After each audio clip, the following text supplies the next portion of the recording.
బాలామృతంతో రొట్టి.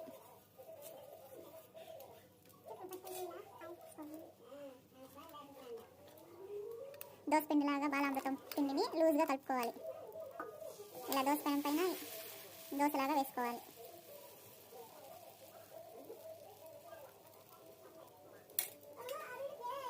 ఆ తర్వాత కొంచెం నెయ్యి కానీ నూనె కానీ వేసుకోవాలి.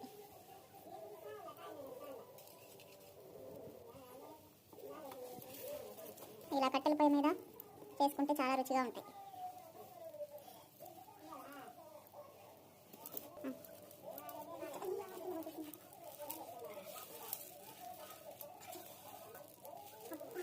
ఇలా సాఫ్ట్ ఫ్లఫీగా వస్తాయి దోశలు.